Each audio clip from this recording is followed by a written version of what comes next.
सद्बुद्धि, सन्मार्ग और कार्य का संकल्प देना। अडिग रहे विश्वास तुम पर, ऐसा अंतः कर देना।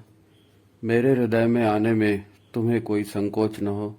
हे गुरुदेव, मुझे नजरों से दूर कभी न होने देना। हे गुरुदेव, मुझे नजरों से दूर कभी न होने देना। नमस्कार, गायत्री चिंतन धारा में आप सभी का स्वागत है। मित्रों, बहुत दिनों से लोगों की मांग आ रही है। कई बार बहनें खुद भी फोन करके डायरेक्टली बात करती हैं कि गायत्री चिंतन धारा में नारी जगत की समस्याओं पर कोई वीडियो नहीं आ रहा है। बनाना तो हम भी चाहते थे, लेकिन कहां से शुरुआत करें, कहां से अंत करें। सब कुछ भी अगर कहा जाए तो वो विवादास्पद हो जाएगा। और कुछ भीतर की दुविधा भी थी, क्योंकि सबसे ज्यादा संवेदनशील मुद्दा नारी जगत का ही है। सब कुछ उसी पर निर्भर है। सब जानते हैं, सब कहते हैं, मगर हो क्या रहा है। बहुत चिंतन मनन हुआ, लोगों के विचार भी सुने, सब देखा। माहौल निराशाजनक लगता है। और ये मैं निगेटिविटी की बात नहीं कह रहा हूं। हम गुरुदेव को मानने वाले हैं, हमारा माता जी पर भरोसा है। हम उनकी जन्म शताब्दी मना रहे हैं। माता भगवती हैं, वो साक्षात, वो कोई न कोई रास्ता निकालेंगी। लेकिन फिर ये भी याद आता है कि गुरुदेव ने कहा था कि बेटा, ये काम बहुत बड़ा है और आपको हमारा अंग अवयव बनना है। हम जो काम करना चाहते हैं उसमें आपको अपनी ओर से सहयोग देना है। अब माँ भगवती करेगी या नारी करेगी या पुरुष करेंगे या क्या होगा, लगता ऐसे है कि समस्या का मूल ही नहीं समझा जा रहा है। कोई मूल को ही नहीं समझ पा रहा है। कहने को बड़ा अच्छा है कि नारी है, आदि शक्ति का रूप है, नारी पुरुष को बनाने वाली है नहीं? तो ये सब नारी के हाथ से परिवार है, नारी के हाथ से संस्कृति की रक्षा है, नारी से सब ठीक है, सब ठीक है। लेकिन आज की परिस्थितियों को देखने के पहले यह भी लगता है कि नारी का मनोबल कैसे बढ़ाया जाए। क्योंकि नारी अगर शक्ति है और वो शक्ति सन्मार्ग पर लगे तो वो जीवित है ना। उसका अपना चिंतन है, उसकी अपनी संवेदनाएं हैं, उसकी अपनी मान्यताएं हैं। वो उसको तोड़ करके उन आदर्शों को अपनाएगी कैसे। देखिए, एक समय था जब भारत में मुस्लिमों का आक्रमण हुआ। बड़े क्रूर, कट्टर, नादिर शाह, औरंगजेब जैसे लोग, जिन्होंने मंदिर तोड़े, पूजा स्थान तोड़े, लाइब्रेरियां जलाई, ज्ञान के पुस्तकालय जलाए, सब किया। जो उनका धर्म कबूल नहीं करने वाले थे उन पर बाकायदा जजिया लगाया, कर लगाया। उस सारी परिस्थितियों को भी संभाला किसने? उस नारी ने संभाला। और युगों युगों तक उस नारी का कीर्ति गाई जाएगी जिन्होंने ये संभाला। उन्होंने अपने पति से कहा, जजिया मांग रहे हैं ना, लड़ने भिड़ने मत जाओ। डबल टैक्स कर रहे हैं, दे दो, हम 1 जून खाना खाएंगे। हमारे पास 2 साड़ी है तो हम एक साड़ी से हम काम चला लेंगे। आप वहां लड़ने भिड़ने मत जाओ। जैसे मुसीबत आई है ऐसे भगवान ने मुसीबत को निकाले भी। नारी ने पूरे परिवार को संभाला, पूरी संस्कृति को संभाला, पूरे समाज को संभाला।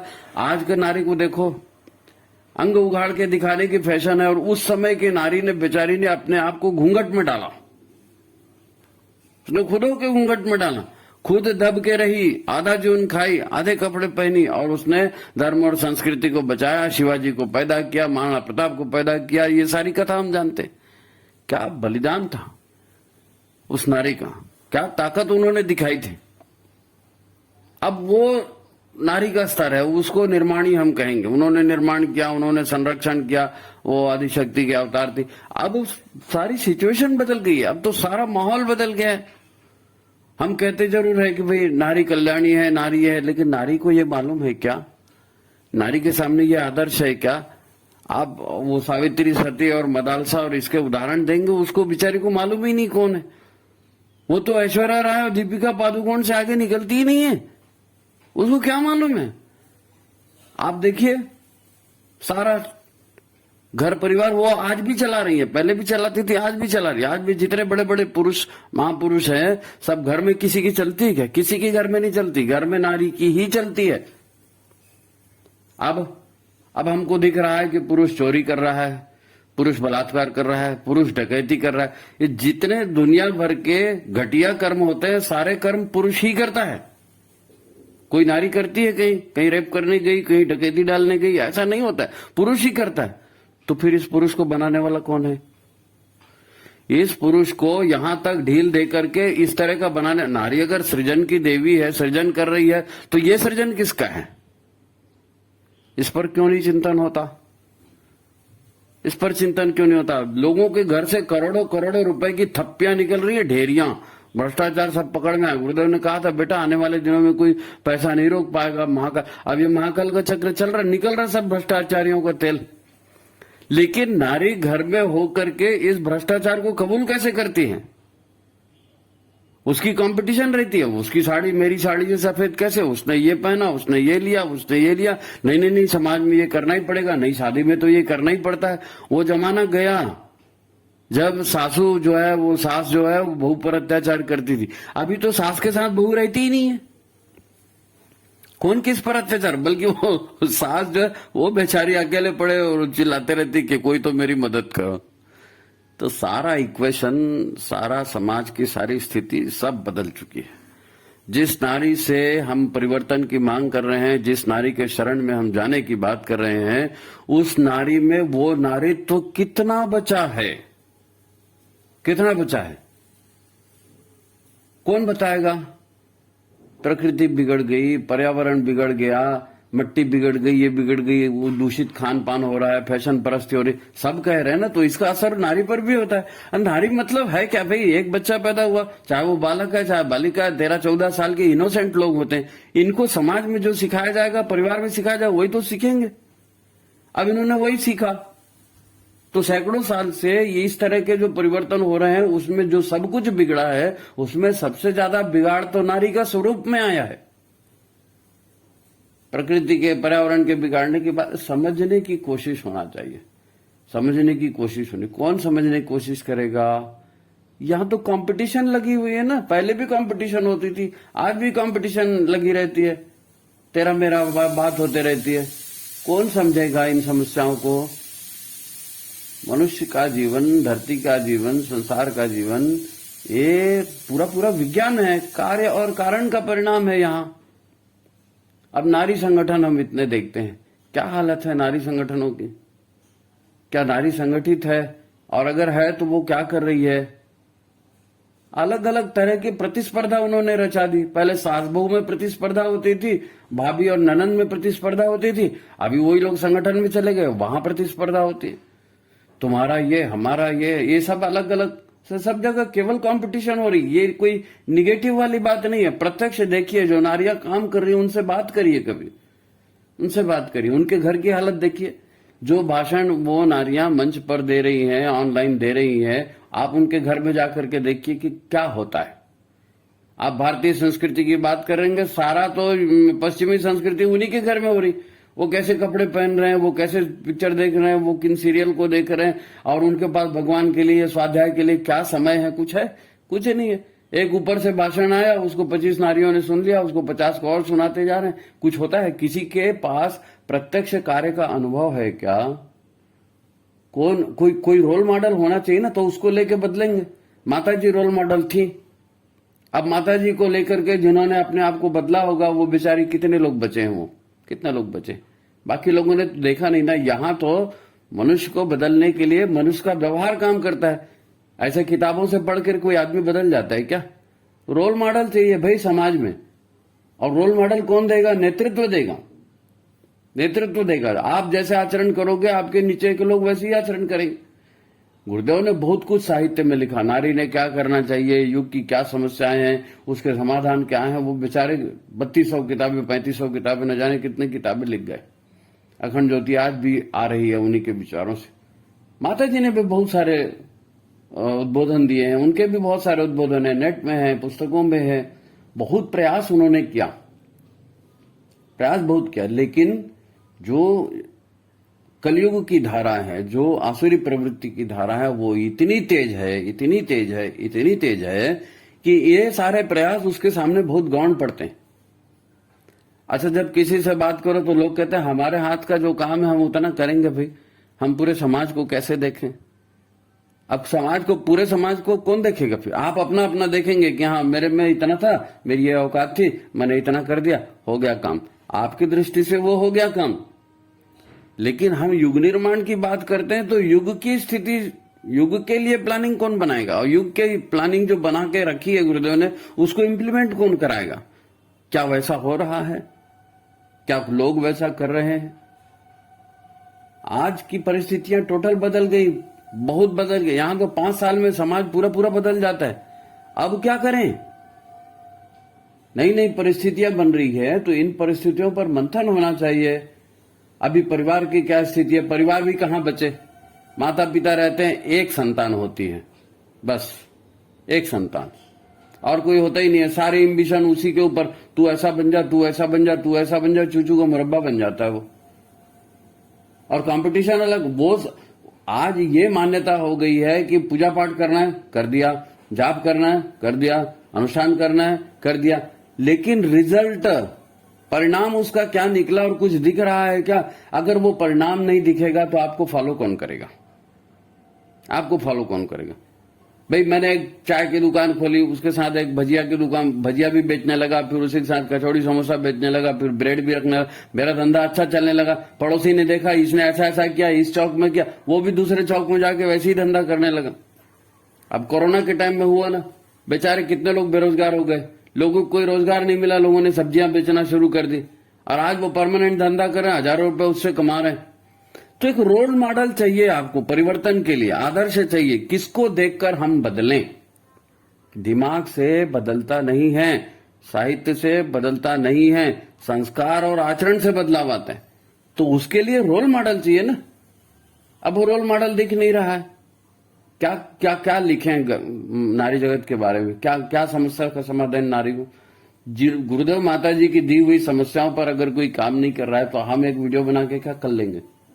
क्या होने वाला है उससे? समस्या इतनी कठिन है, इतनी आसान नहीं है। आप आयोजन कर रहे हैं, लाखों रुपए खर्चा कर रहे हैं, तामझाम हो रहा है, कौन मना करेगा? करो करो। रिजल्ट क्या होगा उसका? अभी की स्थिति देख लीजिए, क्या है परिणाम, क्या निकलेगा? भगवान जाने, भगवान मालिक है, गुरुदेव मालिक है। वो जो कर रहे हैं बहुत अच्छा कर रहे हैं। लेकिन हमारा एक निवेदन है, अब जब नारी समस्याओं पर बात कर रहे हैं तो ये इतना ज्यादा संवेदनशील मुद्दा है, कुछ मुद्दे हैं जिस पर ध्यान जाना बहुत जरूरी। आज नारी माने फैशन की गुड़िया बन गई है, नारी माने डॉक्टर इंजीनियर बन गई है, नारी मिलिट्री में भी है, नारी साइंस भी कर रही है, नारी लेबर भी कर रही है, बहुत सारा ये नारी कर रही है। लेकिन उसके साथ वो जो अंग्रेजों ने जो फेमिनिज्म चलाया था, नारी स्वतंत्रता, वो आंदोलन खत्म नहीं हुआ। नारी स्वतंत्रता वो आज भी है।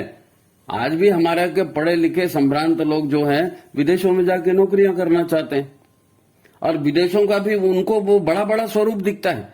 दूसरे देशों का, अमेरिका का या ब्रिटेन का, वहां का जो मिडिल क्लास है, वहां का जो लोअर क्लास है, उसको नहीं देखते लोग।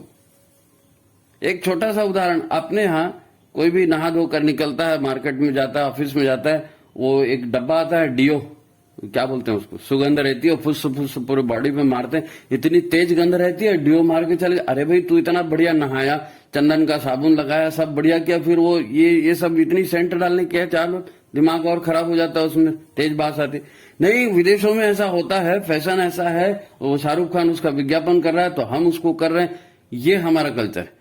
उनको कौन बताए कि विदेशों में परिवार नहीं है, टूटे हुए परिवार हैं, लिव इन रिलेशन में लाइफ चलती है, इक्के दुक्के बच्चे पैदा हो जाते हैं, किसका बच्चा है, कौन माँ है, कौन बाप है, किसी को कुछ पता ही नहीं चलता। ऐसे लोग 2-2, 3-3 शिफ्ट में काम करते हैं वहां पे।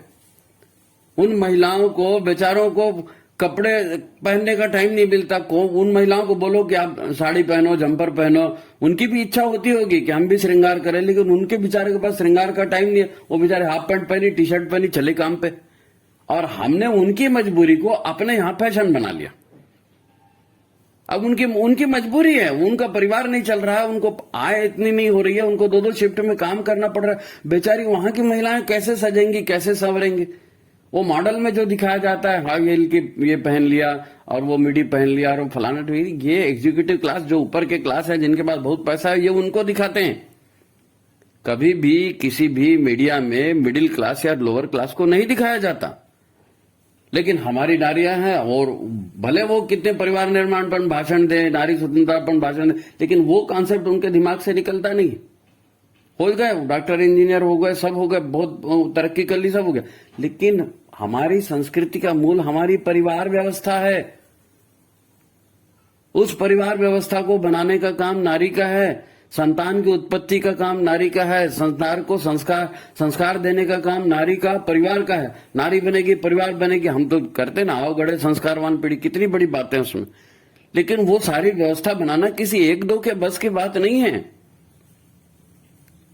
ये तो संगठन के आधार पर, बड़े लेवल पर, यूनिवर्स पर, ब्रह्मांड के स्तर पर इसकी योजना बना के काम करना पड़ेगा। नहीं तो जो आज हो रहा है सबके सामने है, हम उसकी आलोचना करना हमारा कोई उसका हेतु नहीं है, हम उसकी आलोचना नहीं करेंगे। जिससे जो बन पड़ रहा है वो कर रहे हैं। लेकिन ये जो चीजें हैं अब इतनी बिगड़ चुकी हैं। देखिए, मैं आपको एक उदाहरण बताता हूं, कभी गंभीरता से इसको लेना। हम लोग मामूली ये कहते हैं कि भाई खाद पानी का अन्न आ रहा है, पानी में प्रदूषण हो रहा है, हवा में प्रदूषण, इसको इतना हल्के में मत लीजिए। पंच तत्व से ये सृष्टि बनी है ना, पृथ्वी, जल, वायु, अग्नि, आकाश। इसमें सबसे जड़ तत्व पृथ्वी है और सबसे उच्च तत्व आकाश है। आकाश सबसे ऊंचा और सबसे महत् तत्व है और पृथ्वी सबसे जड़ तत्व है। अब ये 5 तत्व हैं। तो सबसे पहले जंगल कटे, मिट्टी प्रदूषित हुई, रासायनिक खाद, यहां तक सबको समझ में आया, लोगों ने इसका अल्टरनेटिव निकाल लिया। पानी में प्रदूषण हुआ, पानी नीचे चला गया, उसका अल्टरनेटिव निकाल लिया, आपने अपने घर में आरओ लगा लिया, है नहीं? कहीं पर भी जाओगे, प्रोग्राम में देखोगे बॉटल में पानी आता है, वो उन्होंने एक समाधान उसका निकाल लिया। वायु प्रदूषण के लिए कुछ कर सकते हो। अब ये ग्लोबल क्लाइमेट और ये जो हो रहा है, तापमान में बढ़ोतरी और समुद्र पिघल रहा है, ये सारा हो रहा है, या प्रकृति उसको सुधारने के लिए अति वर्षा, ये भूकंप आ रहे हैं, सूखा पड़ रहा है, ये सारी चीजें हम लोगों को बताते हैं, हम जानते हैं। लेकिन इससे भी बड़ा एक बात है। वो क्या है? वो है अग्नि मांद्य। अग्नि का प्रकोप, पृथ्वी, जल, वायु, जो तो बड़े बड़े भाषण की बात है। अग्नि तो अपने हाथ का, अग्नि तत्व को हमने खुद बिगाड़ दिया। बिना भूख लगे खाना खाते हैं, 10 बार नाश्ता कर रहे हैं, 10 बार प्रसाद खा रहे हैं, और हर किसी को देखिए कॉन्स्टिपेशन की शिकायत है, गैस की शिकायत है, कमर में दर्द है, पीठ में दर्द है, हाथ यहां से काम नहीं करता, पैर वहां से काम नहीं करता। क्या है ये? ऐसा कहीं चलता है? जो निर्माणी है, जो स्वयं को नहीं निर्माण कर पा रही है, वो परिवार का कैसे निर्माण करेगी? कैसे बच्चों को बताए? अब आप बता रहे हैं, लोगों को बता रहे हैं, भाई आओ गढ़े संस्कारवान पीढ़ी, ये ऐसा 2-4 महिलाएं निकलती हैं, 10-20 महिलाएं निकलती हैं, काम कर रही हैं, अच्छा काम हो रहा है, नो डाउट। लेकिन ये पर्याप्त है क्या? बड़े लेवल पर इस पर विचार करना पड़ेगा, बड़े लेवल पर इसका विचार करना पड़ेगा। और अब जो है ना, पंच तत्व की स्थिति इतनी खराब हो चुकी है कि इसके लिए विशेष प्लानिंग बनानी पड़ेगी। अभी तक हम कह रहे थे कि भाई मिट्टी, जल, वायु ये खराब हो गया, तो आपने ठीक है जैविक अन्न उपजाना शुरू कर दिया, पानी के लिए आपने आरओ लगाना शुरू कर दिया, और जो है ऑक्सीजन कम हो रही है, वो कम हो रही है, इसके पर तरह तरह के उपाय हो रहे हैं। लोग समस्या भी कर रहे हैं कि ग्लोबल वार्मिंग इसी से हो गई, बाढ़ आ गई, तूफान आ गया, तो लोग चिंतन कर रहे हैं, उस दिशा में जा रहे हैं। लेकिन सबसे बड़ी बात जो सांस्कृतिक लिहाज से, आध्यात्मिक लिहाज से हम कहते हैं, 5 तत्वों से ये ब्रह्मांड बना है, पृथ्वी, जल, वायु, अग्नि, आकाश। तो पृथ्वी सबसे जड़ तत्व है और आकाश महत् तत्व है, सबसे बड़ा तत्व है। अब अग्नि और आकाश, आकाश के बाद अग्नि और आकाश इतने ज्यादा संवेदनशील तत्व हैं कि ये सबको कब बर्बाद कर देंगे आपको पता नहीं चलेगा, कब आबाद कर देंगे ये भी पता नहीं चलेगा। अग्नि मांद्य है, वो जो उठ बैठ नहीं पा रहे हैं उसकी वजह से था। अब आपको एक उदाहरण बताता हूं। हमारे यहां साउथ में एक मंदिर है, वो कोई 4000 साल पुराना मंदिर है। वहां ऋषि भारद्वाज के समय का एक आलेख है, शिलालेख। अब उस शिलालेख में विमान बनाने की, हवाई जहाज बनाने की पूरी पद्धति खुदी हुई है, और उसके आखिरी में लिखा है, उस शिलालेख के लास्ट में, कि आपको हम बता दिए कि हवाई जहाज ऐसे ऐसे बनता है, ऐसे ऐसे काम करता है, लेकिन इतना याद रखना कि ये हवाई जहाज आकाश में उड़ाओगे तो आकाशीय तत्व डैमेज होगा और उसकी वजह से मनुष्य का जीवन प्रभावित होगा। अब आकाशीय तत्व को उस समय भारद्वाज ऋषि ने लिखा था कि ये ऐसा डैमेज होगा। अब तो सारा ट्रांसपोर्टेशन, सारा लोग आना जाना, हर मामूली चप्पल वाला आदमी भी प्लेन में जा रहा है ना। और सिर्फ प्लेन में जा रहा है ऐसा नहीं है, मोबाइल आ गया तो सैटेलाइट से हो रहा है सब काम। 2G आ गया, 3G आ गया, 4G आ गया, 5G के लिए कितना तहलका मचा कि 5G से और खतरा है। आपने सुना होगा, सोते समय सिर के पास मोबाइल नहीं रखना, छाती के पास मोबाइल नहीं रखना, जेब में मोबाइल नहीं रखना, ऐसी ऐसी किरणें निकलती। ये बहुत खतरनाक है। जो जिस हिसाब से विज्ञान आगे जा रहा है, उससे अगर समाज को बचाना है, मनुष्यता को बचाना है, और हम बात नारी की करें तो नारी को वो सारी चीजें कौन समझाएगा, कहां से वो समझ आएगी। अब ये 5G चालू हो गया, अब इतने सारे सैटेलाइट हैं और पूरा आकाशीय तत्व डैमेज हो गया है। वो लोग बोलते हैं ना कि ओजोन की लेयर बात अलग है। आकाश जिसको हम शब्द ब्रह्म कहा गया, वो शब्द ब्रह्म तो वही है ना, वहीं से विचार आते हैं। चिद्रूपिणी, महामाया, सब आकाश से विचार आते हैं ना। कॉस्मिक एनर्जी, कॉस्मिक बॉडी और कॉस्मिक एनर्जी वहां से पूरा हमारे अंदर आ रहा है। अब ये प्रदूषण वहां जाएगा, महर्षि भारद्वाज जी की चेतावनी, उसका क्या होगा। और ये दिख रहा है ना, उन्होंने कहा है आकाशीय तत्व खराब हो जाएगा तो लोगों में पागलपन बढ़ेगा, लोगों की सहन शक्ति खत्म हो जाएगी, लोगों में चिड़चिड़ाहट बढ़ जाएगी। क्या ये दिख नहीं रहा है समाज में? आप जरा 2 मिनट किसी से समझाने जाओ, वो बोलेगा भाषण बंद करो। तो सुनने, समझने, सोचने के लिए कोई तैयार नहीं है। उसमें नारी का भी है, नारी भी सुनने, समझने, सोचने के लिए तैयार नहीं। अब उसके माध्यम से सृजन करना है, युग का निर्माण करना है। हमारी पूरी श्रद्धा है और वाकई नारी ही कर सकती है, लेकिन कैसे होगा, कैसे होगा? जब आप उस गड्ढे को देखेंगे, जब आप उस विराटता को देखेंगे जो कितना बड़ा नुकसान हो चुका है, उसको कैसे करेंगे? प्रकृति के आधार पर चलती है, देव संस्कृति प्रकृति के आधार पर चलती है। हमारी जो अनपढ़ महिलाएं थी, जो जब मंदिर तोड़े गए हमारे और सब समाज को भ्रष्ट किया गया, उस समय हमारी महिलाओं ने अपने आप को घूंघट में रखा, हमने आपको बताया ना। तो उन्होंने उस समय भी ये याद रखा कि आज एकादशी है, कल अमावस है, उस दिन चौथ है, उस दिन एकादशी को ऐसा करना है, उस दिन ऐसा करना है, इस दिन ऐसा करना है। आज के महिला को मालूम है क्या? किसी को पूछो एकादशी क्या होता है, चौदस क्या होती है और अमावस क्या होती है, नहीं बता पाएंगे। हमारी संस्कृति, हमारे संस्कार में पोथी, पंचांग, तिथियों का कितना महत्व है। हर कार्यक्रम तो हमारे उसी आधार पर होते हैं, उसी आधार पर मुहूर्त निकलता है। तो भैया ये गड्ढा बहुत बड़ा है, ये गड्ढा बहुत बड़ा है। और नारी की जिस समस्याओं पर हम मुंह इसीलिए नहीं खोलते क्योंकि ये समस्या बहुत ज्यादा है, बड़ी है, और नारी के लिए दायित्व हमने इतने सारे बना करके रख दिए हैं। और उस पर अगर 100 रुपए का काम होना चाहिए तो उस पर 8 अन्नी का भी काम नहीं हो रहा है। बड़े दुख के साथ कहना पड़ता है। हमारा तो वंदनी माता जी पर भरोसा है, माँ भगवती है, चाहे जो उनके लीला वही जाने कैसे होगा। हमको विश्वास है कि होगा, लेकिन अभी हम बताने की स्थिति में नहीं। हमको समझ में आएगा तो हम बताएंगे ना। गायत्री चिंतन धारा इतना सारा युग निर्माण का साहित्य है, आप देखिए, पढ़िए। और हम तो यही कह सकते हैं, गुरुदेव माता जी की जय। आप उसमें रास्ता निकालिए। हाँ, ये जरूर है कि ये सिरदर्द नेताओं का ज्यादा है। जो लीडरशिप कर रहे हैं उनको इस चीज को सोचना पड़ेगा। नहीं समझ में आता तो सारे लीडर एक साथ बैठिए, सोचिए। मशाल का चित्र इसीलिए बनाया गया। मैं मेरा से फुर्सत नहीं है भैया, कान पकड़ते हैं। हम इस विषय पर बात नहीं करेंगे। आज इतना बोल दिया, आपके आग्रह पर बोल दिया, आगे बड़ा मुश्किल है।